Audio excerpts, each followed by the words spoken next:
Good morning everyone. मैं हूँ अर्पना और अभी मैं हूँ शिवा गांव में। और आज मैं उधमपुर जाने वाली हूँ। और ये जो चिनाब रीजन की जो रोड है तो इससे होते हुए हम जाएंगे। तो ये एक किस तरह की रोड है, कई सारे हादसे इस पे होते हैं। तो आज इस वीडियो में आपको दिखाने वाले हैं कि किस तरह का रोड एक्सपीरियंस होता है और कितनी अच्छी है, कितनी ख़तरनाक है, कैसी है ये रोड। तो चलिए चलते हैं आज के सफ़र पे।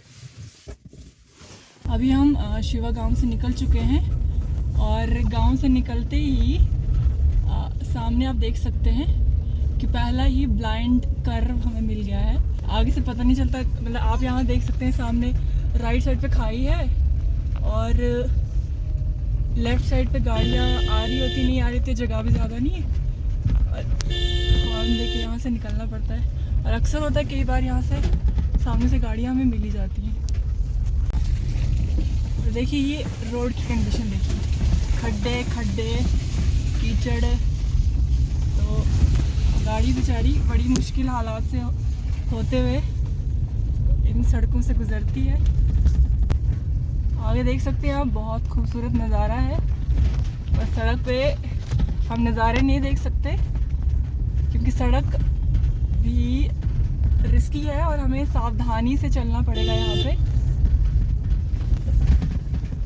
अब ये सामने एक पत्थर दिख रहा है बड़ा सा, अब ये पता नहीं क्यों रखा गया है यहाँ पे। ये जो हिमालय रीजन के जो पहाड़ हैं ये नए पहाड़ हैं, कच्चे हैं और इसको लेकर ऐसे भी कि रिस्क भी रहता है कि कहीं ये खुद से नीचे वाली रोड पे ना गिर जाए। और देखो ये रोड भी संकरी सी है, तो ये भी एक रिस्क फैक्टर है यहाँ पे।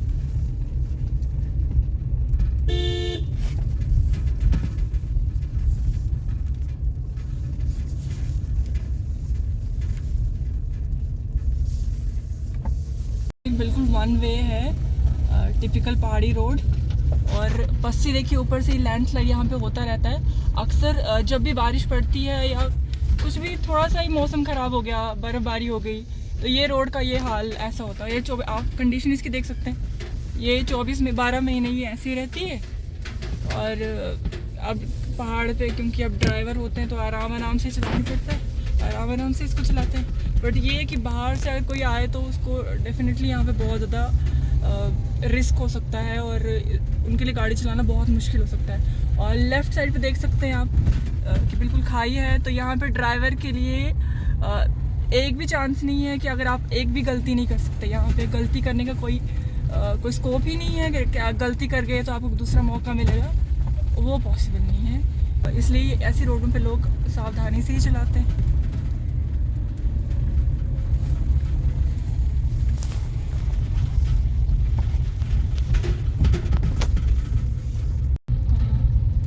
देखिए आप देख सकते हैं कि कई सारे ब्लाइंड कर्व्स जो है यहाँ पे रोड पे मिलेंगे ही। आपको पता ही नहीं चलेगा कि सामने से गाड़ी आ रही है या क्या हो रहा है। तो हॉर्न बहुत इंपॉर्टेंट हो जाता है। और स्पीड तो एकदम हम ज़्यादा स्पीड रख नहीं सकते, हमें बिल्कुल बहुत कम स्पीड इस पर रखनी है, बहुत नॉर्मल स्पीड रखनी है जिससे गाड़ी एटलीस्ट हमारी कंट्रोल में रहे। और देखिए ये बहुत बड़ा मोड़ है और राइट पे वो है, एकदम राइट पे इसलिए नहीं लिया जा रहा, सीधे सीधे पहाड़ ही है ना, फिर कि यहाँ से दो गाड़ियाँ गुजर ही नहीं सकती हैं, बहुत रिस्की है। मतलब जैसे अगर कोई गाड़ी दिख जाएगी आगे तो उसको वहीं पे रुकना पड़ेगा, या मुझे यहाँ से दिख जाएगी तो मुझे यहीं पे रुकना पड़ेगा। अब कुछ भी नहीं पता चलेगा कि मतलब ब्लाइंड कर्व है कि सामने कौन सी गाड़ी आ रही है, क्या हो रहा है। और रोड भी इतनी चौड़ी नहीं है कि आपको मौके मिले क्रॉस करने के।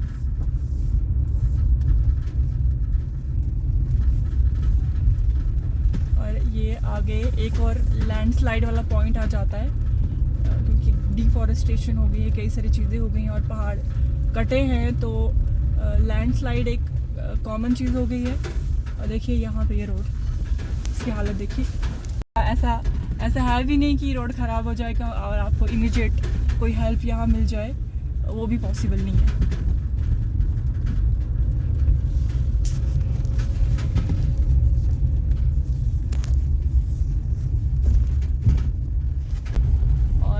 राइट में हमारी चिनाब है, आगे जाके हम आपको दिखाएंगे, अभी चिनाब नहीं दिखेगा आपको। कंडीशन देख सकते हैं आप रोड की। गाड़ी जो है एकदम नागिन डांस करते हुए इसको चलती है। मतलब ये पूरे सफ़र में आप बस नागिन डांस ही करते रह जाएंगे। कभी आप ऊपर नीचे होते रहेंगे, कभी आपको बस कर्व्स ऐसे आएंगे कि आपको मोड़ना पड़ेगा। अभी ये हम रोड पे हैं, डोडा किश्तवाड़ रोड, और हम पुल डोडा की तरफ बढ़ रहे हैं, जहाँ से हम डोडा सिटी जाएंगे पहले।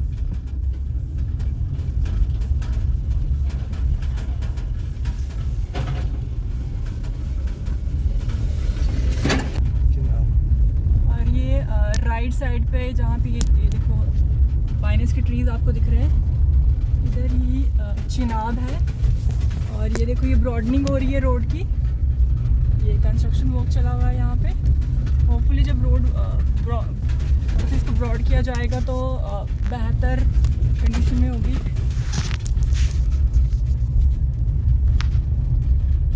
अभी मेरा पूरा ध्यान रोड पे ही है। अभी भी देख सकते हैं कि कंडीशन कैसी है। और ये अभी तो बहुत तेज़ कल्च, तो हमने सबने सीट बेल्ट पहनी हुई है, क्योंकि इस रोड पे ये बहुत इंपॉर्टेंट है। सीट बेल्ट प्लीज़ पहनना आप कभी ना भूलें। सीट बेल्ट पहनी ज़रूर होनी चाहिए इस रोड पे, ये बहुत रिस्की है। स्पीड और स्पीड बेल्ट ये बहुत इंपॉर्टेंट फैक्टर हैं जो गाड़ी चलाते हुए हमें यहाँ पे ध्यान देने हैं। अब कई साइड पे आप देख सकते हैं, देखो फेंसिंग प्रॉपर तरीके से नहीं है, नीचे चिनाब है। और अगर इन केस खुदा न खास्ता गाड़ी जैसे की टक्कर हो जाती है वहाँ पे, जैसे कभी कभी रैश ड्राइविंग और कई सारे हादसे होते हैं, तो उस केस में ये बचाने के लिए वहाँ पे कुछ नहीं है हमारे पास। ये देखो छोटे छोटे कुछ पिलर्स ये हैं, तो ये आपको बचा नहीं सकते, आपकी गाड़ी को नहीं बचा पाएंगे, हादसे को नहीं रोक पाएंगे, तो इनमें वो कैपेसिटी नहीं है। तो इसलिए इन रोडों पे जब तक कंडीशन ठीक नहीं होती, हम ये उम्मीद करते हैं कंडीशन ठीक हो इन रोडों की, पर जब तक ठीक नहीं होती तो एटलीस्ट हमें ये चीज़ें ध्यान में रखनी है। सीट बेल्ट प्रॉपर पहननी है, अपनी स्पीड पे कंट्रोल करना है। कोई ज़रूरत नहीं है यहाँ पे कि हम रेस लगाएं या आगे बढ़ने की कोशिश करें। हम बेशक आधा घंटा देरी से पहुँचे, लेकिन अपनी जान की सुरक्षा करना यहाँ बहुत ज़रूरी है, क्योंकि बहुत सारे हादसे पेश आए हैं जिन्हें वजह ये भी रही है कि जैसे ओवर स्पीड हुई है। लोग शराब पी के भी गाड़ियाँ चलाते हैं ऐसी रोड पे, और ऐसी रोड पे आप सोचिए कितना रिस्की हो सकता है। क्या होगा अगर आप ड्रिंक एंड ड्राइव करते हैं, तो यहाँ पे फिर बचने का स्कोप ही नहीं बचता है। और दूसरा, कई बार टेक्निकल फॉल्ट्स होते हैं, मतलब आपकी गाड़ी का ब्रेक फेल हो जाता है, तो उस कंडीशन में आपके पास बहुत कम चांसेस होते हैं कि बचने के। तो ऐसी कंडीशन में हम गवर्नमेंट से ये रिक्वेस्ट करते हैं कि आप देखिए ये पहाड़ी रोड है, यहाँ ये बहुत रिस्की होता है यहाँ पे चलना, तो प्लीज़ जो जितने भी इंजीनियर हैं हमारे, तो ये ध्यान रखिए कि किस तरह की रोड वहाँ बन रही है। अब वो पुल डोडा के लिए नई रोड बनी थी, वो ऐसी थी बिल्कुल स्टीप सी रोड, उस पर तो चल के उसको देख के डर लगता था कि इस पे गाड़ी कैसे चल सकती है। तो इस तरह की रोड्स प्लीज़, मतलब कि इंजीनियर से भी मेरी रिक्वेस्ट है और सभी गवर्नमेंट ऑफिशियल से भी, कि जब बना रहे हैं तो प्लीज़ आप ध्यान रखिए लोकल कंडीशंस का कि कैसे यहाँ पे हो रहा है। अभी देखिए हम पुल डोडा पहुँचने वाले हैं, यहाँ पे रोड बेहतर है। और यहाँ पे चिनाब देखो, आपको बहुत जिसे कहेंगे विकराल मैग्निफिसेंट रूप में चिनाब दिखेगा, और बहुत सारा एकदम स्टेगनेंट वाटर है। टाउन होता था यहाँ का, वो इसे कहेंगे कि वो यहाँ का एक तरह से इकोनॉमिक हब था। आसपास के लोग जितनी भी खरीदारी करते थे या अपनी फसलें जो बेचते थे वो यहाँ बेचते थे। पर अब क्योंकि बगलियाहार डैम बना है, तो इसीलिए वो सिटी जो है वहाँ से पूरी डिस्प्लेस हो गई है। और यहाँ पे पहले मतलब जितने भी गांव हैं वहाँ के लिए हमें गाड़ी यहीं से मिलती है, पुल डोडा से ही गाड़ी मिलेगी आपको। मतलब जितनी भी टैक्सी कैब सर्विस होगी या ट्रैक्स वगैरह जो भी मिलेगी वो यहीं से मिलेगी। तो अब यहाँ पे कंडीशन ये है कि है तो ये अनऑफिशियल ये बस स्टॉप है, कुछ अनऑफिशियल ऑफिशियल पता नहीं क्या है, क्योंकि लोग तो यहाँ से गाड़ियाँ लेते हैं, लेकिन खड़े होने की जगह भी नहीं है यहाँ पे, 2 मिनट बैठने की जगह नहीं है, पानी का कोई इंतज़ाम नहीं है, टॉयलेट का कोई इंतज़ाम नहीं है। तो कुल मिला के ये बस स्टॉप के नाम पर क्या है कि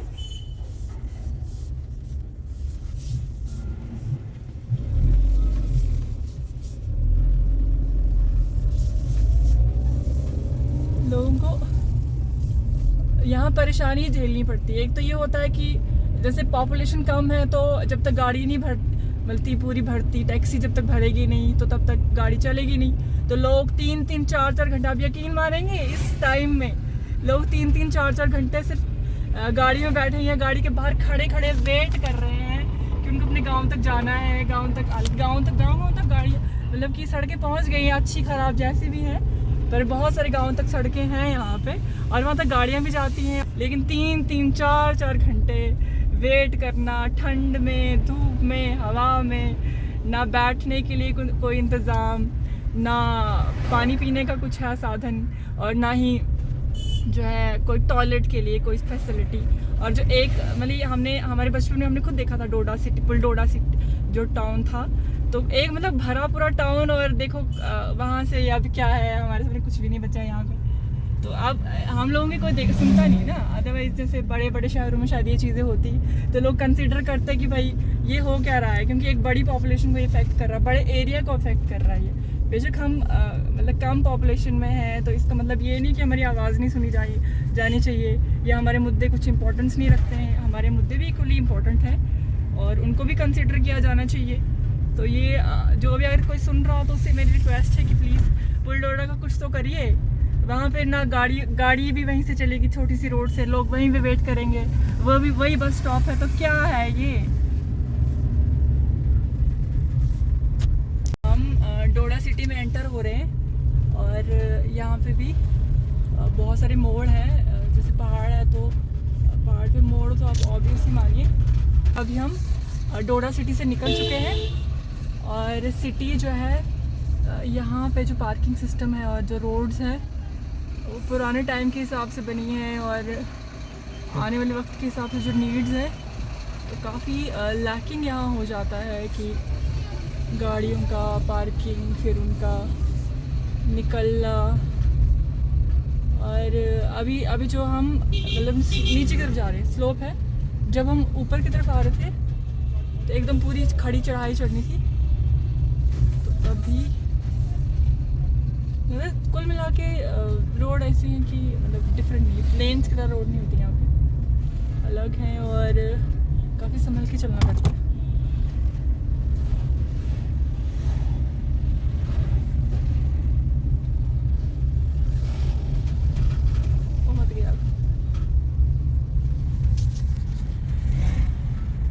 बस अभी देखिए हम बिल्कुल स्लोप पे चल रहे हैं यहाँ पे, ये डोडा का दूसरा रास्ता है जो गणपत ब्रिज से होते हुए किश्तवाड़ बटोत लिंक रोड तक हमें पहुंचाएगा।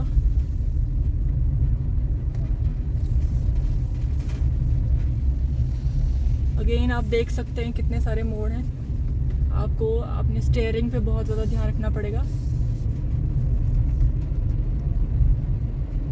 और स्पीड कंट्रोल में ही, ज़्यादा स्पीड नहीं कर सकते बिल्कुल भी। और ये मैं बार बार कह रही हूँ कि यहाँ पे ज़्यादा स्पीड, ओवर स्पीडिंग और ड्रिंक एंड ड्राइव और बिना सीट बेल्ट के गाड़ी चलाना बहुत ज़्यादा रिस्की हो सकता है। अभी हम गणपत ब्रिज पे पहुँचने वाले हैं। ये चिनाब का ब्रिज है, चिनाब के ऊपर है ये ब्रिज, और इसको मतलब इस ब्रिज को ये है कि जो लिंक रोड है ना, और जो ये डोडा की नई रोड बनी है तो इसको ये जोड़ता है। और यहाँ देख सकते हैं आप लेफ़्ट साइड में, राइट साइड में हमारे नीचे जो है वो चिनाब है, हम चिनाब के ऊपर हैं अभी, और लेफ़्ट साइड में पुल डोडा टाउन जो पुराना जिसे कहते हैं वो है।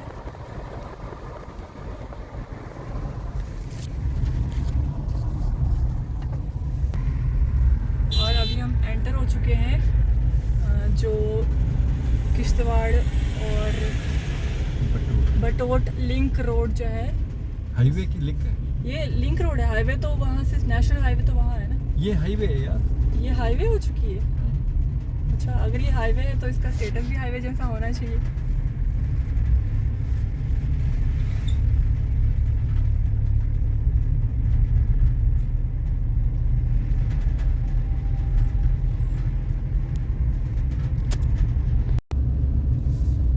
सारे ब्लाइंड कर्व्स हैं, पतली रोडें हैं।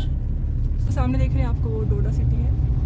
बिल्कुल पहाड़ पे बसा एक हमारा जो हेडक्वार्टर है, डिस्ट्रिक्ट हेडक्वार्टर। ज़्यादा बड़ा शहर नहीं है, पर पहाड़ के हिसाब से आप देख लीजिए क्राउडेड है काफ़ी ज़्यादा। और एकदम घर भी देखो कैसे ऊपर नीचे मतलब प्लेन जगह आपको मिलेगी नहीं, टिपिकल पहाड़ है। घर भी ऊपर नीचे ही बने हैं यहाँ पे।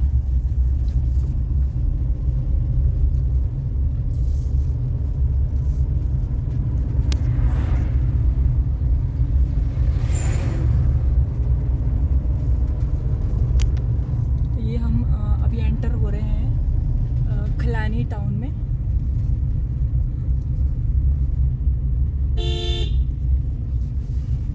यहाँ थोड़ा संभल के हमें चलना पड़ेगा, आगे ट्रक आ रहा है।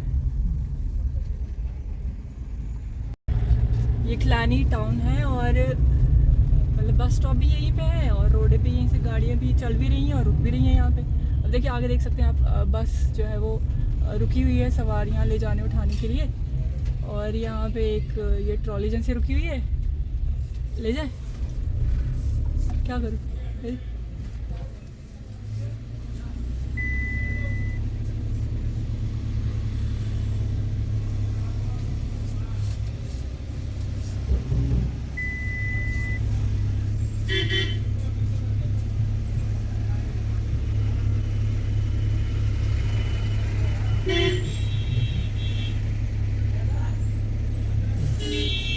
आगे से हुआ है तो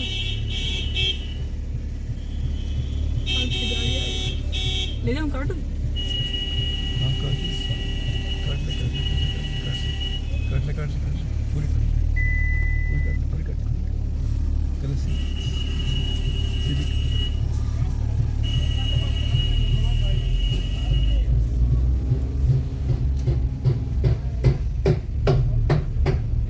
ये कंजेशन से हम फिलहाल निकल गए। कहाँ भी निकल गए? अच्छा अभी और भी है आगे तक है। मतलब कि मेन जो बस स्टॉप, यहाँ का जो बस स्टॉप है, मेन कंजेशन तो वही होता है ना।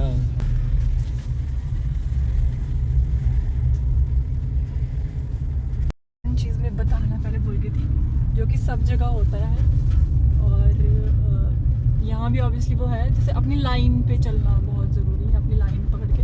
पर अनफॉर्चुनेटली यहाँ पे ना मतलब जैसे रोड का प्रॉपर मेंटेनेंस नहीं है, तो कहीं कहीं जगह पे वो लाइन के मार्क नहीं है और कहीं कहीं जगह पे प्रॉपर डिमार्केशन नहीं है। अभी हम पहुँच गए हैं बग्गर और यहाँ के राजमा चावल बहुत मशहूर हैं। तो अक्सर लोग यहाँ रुकते हैं, राजमा चावल खाते हैं और चटनी बहुत टेस्टी यहाँ मिलती है। और देसी जो राजमा है, भद्रवा के फेमस राजमा, यहाँ पे वो ये बनाते हैं। और वेज यहाँ पे सब्जियाँ भी बहुत होती हैं, जैसे कुछ आसपास किसान सब्जियाँ उगाते हैं, चिनाब के पास में उनके खेत हैं, सब्जियाँ उगाते हैं तो वो यहाँ पे बेचते हैं और ताज़ी सब्ज़ी यहाँ मिलती है। और राजमा चावल यहाँ के पूरे मतलब जम्मू रीजन में ये फेमस है। लोग मतलब कि कई का होता है कि जैसे लोगों को स्पेशली यहाँ पे रुकते हैं सिर्फ राजमा चावल खाने के लिए, और जो स्पेशल चटनी और जिसमें देसी घी वो डालते हैं, अनारदाने की चटनी होती है। अनारदाना जैसे मैं बता दूं आपको कि ये ना वाइल्ड अनार होता है, जो पोमोग्रेनेट है वाइल्ड होता है और ये बहुत खट्टा होता है, खट्टा छोटे छोटे होते हैं। जैसे अनार बड़ा होता है ना, मीठा होता है, तो ये जो होता है अनारदाना ये छोटा सा होता है और खट्टे खट्टे दाने होते हैं। उसको सुखा के हमारे इलाके में ये उगता है, वाइल्ड होता है, वाइल्ड स्पीशीज़ है ये। और इसमें फिर उसको सुखा के फिर जैसे कुछ खट्टा हमें करना है, तो जैसे हम इमली उतनी इस्तेमाल नहीं करते जितना अनारदाना इस्तेमाल करते हैं, तो खट्टेपन लाने के लिए उसको मतलब कूट के चटनी बनाएंगे। और यहाँ पे ये बग्गर में ये चटनी मिलती है अनारदाने की स्पेशल। तो अब हम लगभग उधमपुर पहुँच चुके हैं और जो हमारा सफ़र रहा, आप बताइए कि कैसा आपको ये वीडियो लगा, कैसा हमारा सफ़र आपको लगा।